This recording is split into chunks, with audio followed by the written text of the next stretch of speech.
Evet sevgili arkadaşlar, filin hareketiyle devam edelim.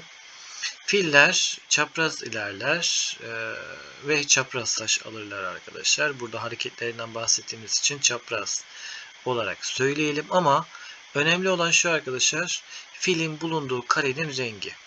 Eğer filimiz beyaz karede ise beyaz çaprazlarda, siyah karede ise siyah çaprazlarda ilerleyecektir. Şimdi ise arkadaşlar filimizin hareketiyle ilgili ufak alıştırmalar yapalım.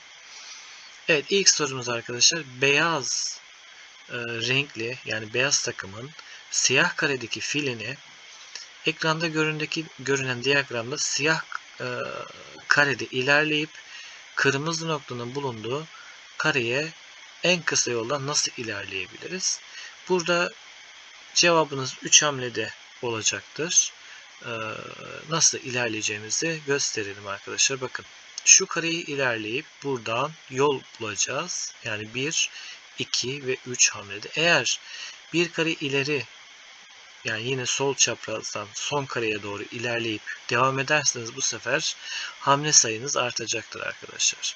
Yani ilerlemede problem olacaktır. Çünkü buradan sonra burası bu şekilde artık hamle sayısı 4'e çıkacaktır. O yüzden bir kare bir adım ilerleyip sonra burası sonra ise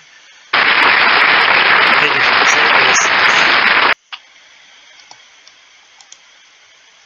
Evet, buradaki sorumuza bakacak olursak beyaz fil kaç kareye gidebilir? Sol taraftaki şıklardan arkadaşlar birisini seçeceksiniz. Seçmeden önce sayalım. 1, 2, 3, 4, 5, 6, 7, 8, 9, 10, 11. O zaman 11 olarak işaretliyorum. Evet, 11 olarak.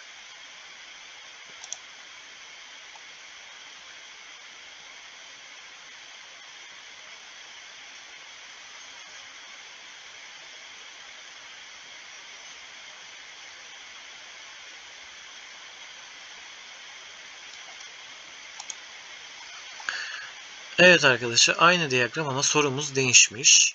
Burada siyah fil kaç kareye gidebilir diye sormuşuz.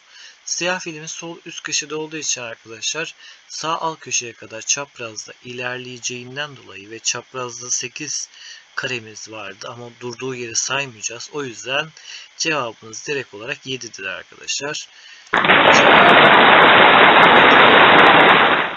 Evet, görmek için tıklayalım.